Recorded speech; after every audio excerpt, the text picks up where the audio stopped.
All right, let's go ahead and get started.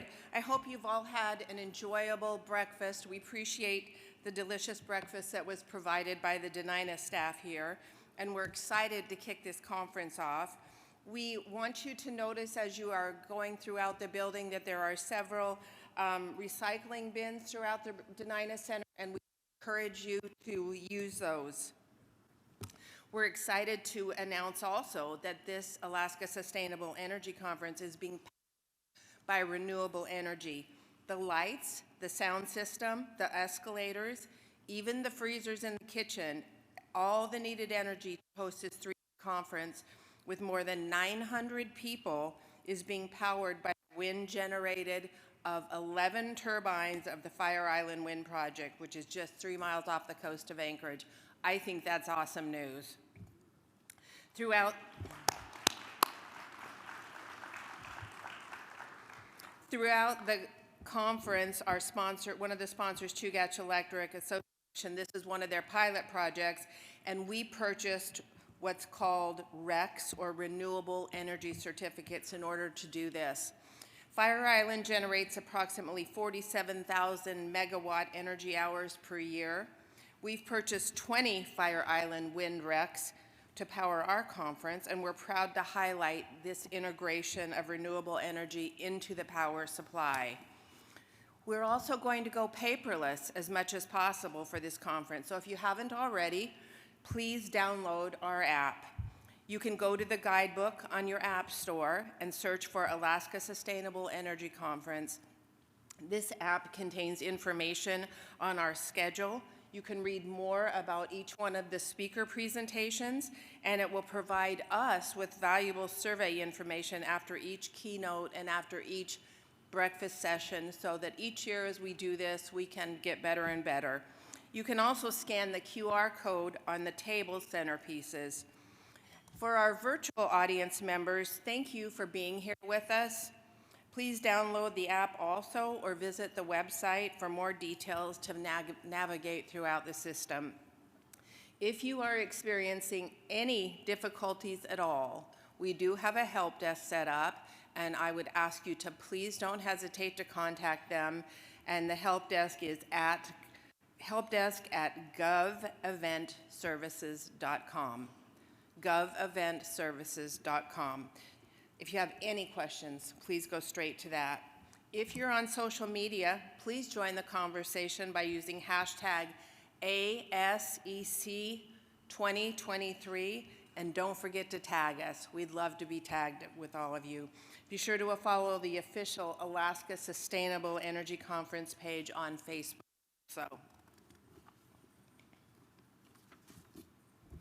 We would like to thank our very generous sponsors for making this conference possible, especially our gigawatt sponsor, Schroeder's. If we could have a hand for Schroeder's.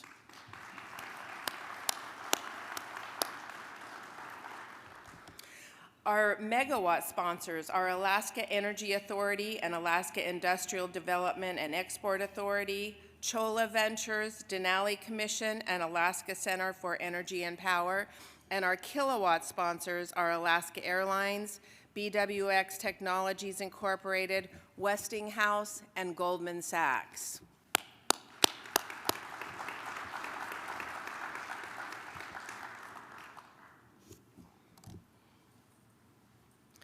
So be sure and check the app for lifetime updates and room assignments. And to kick off the conference, today's theme is Alaska Resources, what Alaska has to offer. There are 4 conference tracks that are being held today: Decarbonizing Everything, Made in Alaska, Working in Remote Alaska, and all of the above, which I think is going to be an interesting one. Following the session today, we hope you will join us for our networking reception on the Alaska Railroad. There's still a few tickets left for this, and you can stop by the reservation desk to reserve your spot and purchase your ticket. So now, without any further delay, I want to introduce Governor Mike Dunleavy. He was born and raised in Scranton, Pennsylvania. Governor Dunleavy headed north to Alaska after completing his degree in history at Misericordia University. His Alaska journey began at a logging camp in Ketchikan in 1983, and soon after he took a job as a teacher nearly 1,200 miles away in a village in Koyak. There, in the Northwest Arctic for nearly 20 years, Governor Dunleavy taught in some of the most rural districts of the United States as a teacher, a principal, and a superintendent while completing his master's degree in cross-cultural education from the University of Alaska Fairbanks. It was in the Arctic that Governor Dunleavy met and married his wife, Alaska's First Lady, Rose, who's an Inupiaq from the Kobuk River Valley village of Norvik, and Rose is here today. Rose, would you stand?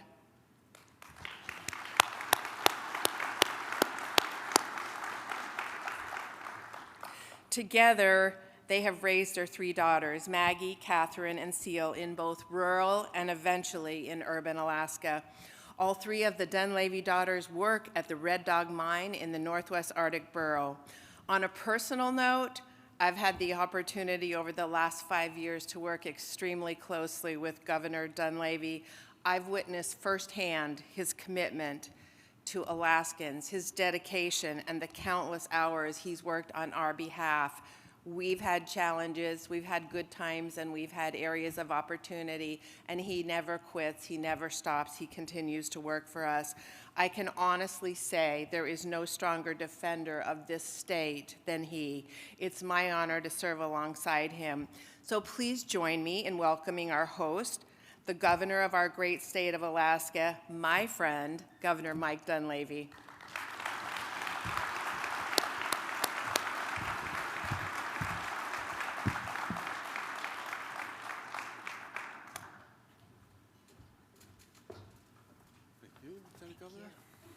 Well, good morning, everybody. I hope you can hear me. If not, I'm going to speak a little louder. So thanks for making this a priority, because this is a priority for Alaska.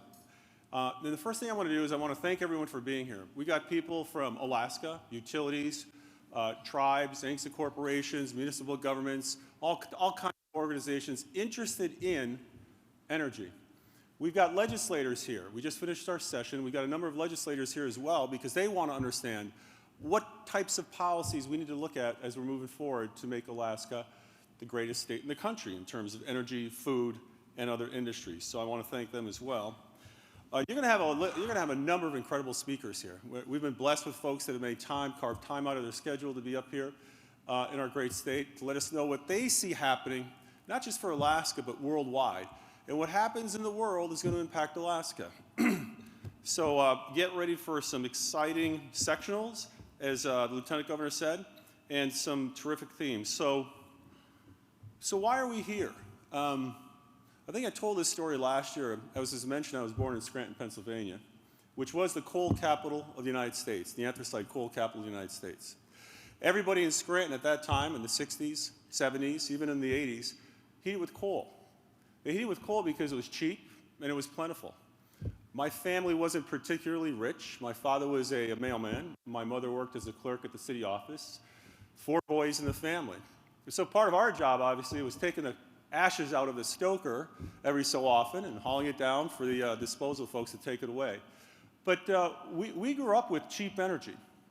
And that's really what this is all about for Alaska, is how do we make energy affordable and sustainable for the long term, especially for what I refer to as some of our poorest folks in America, here in Alaska, especially in rural Alaska.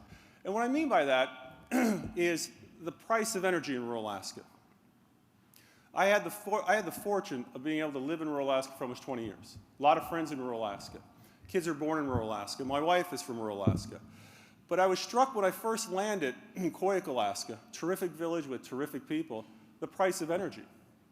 And it was at that point in the early 80s I said to myself, I don't know how a community, I don't know how people could even imagine or dream about having an economy that matches that of the rest of the United States if energy prices are so high.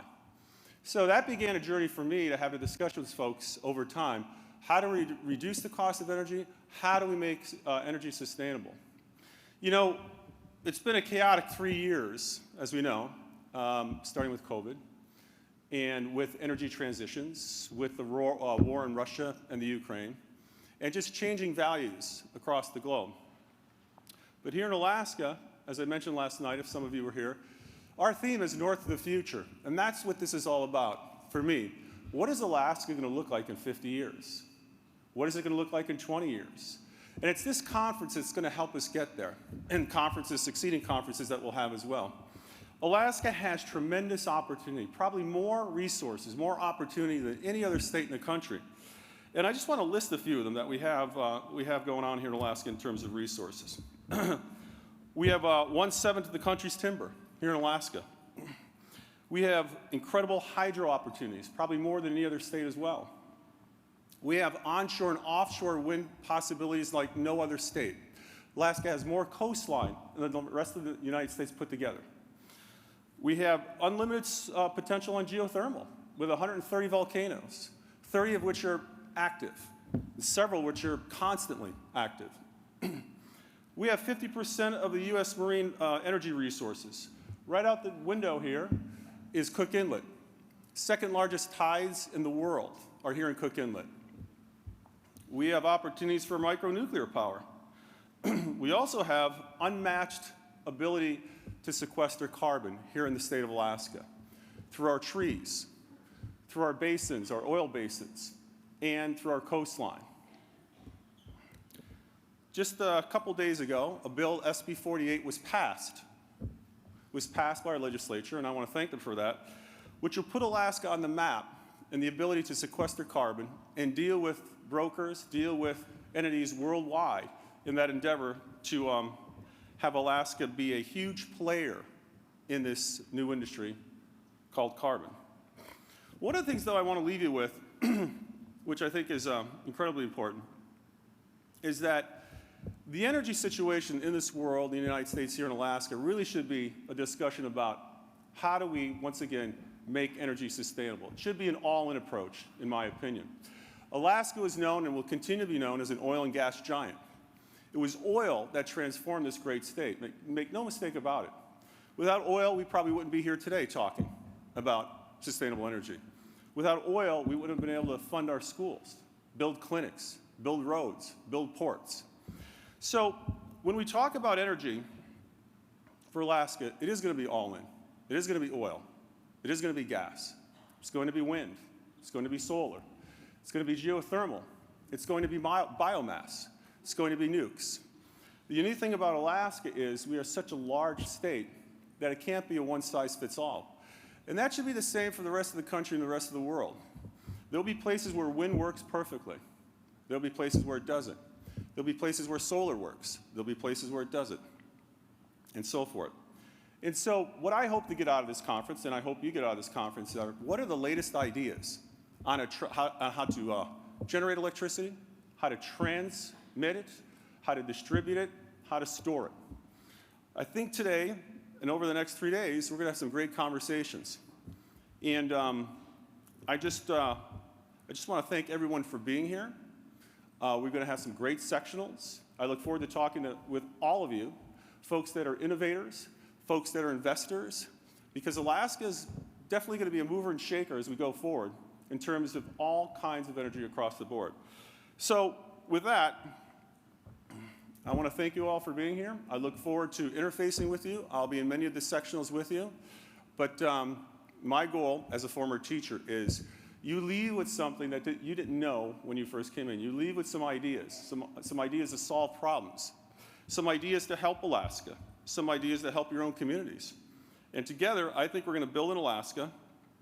And quite frankly, I think we can be a model for the world in terms of how we, once again, generate electricity, distribute electricity, store electricity, and help some of the individuals across this great country, across the world, in finding and identifying ways, once again, to lift some of our poorest out of poverty. And so with that, I want to thank you guys for being here. I look forward to talking with you, and let's get the conference started. Thank you.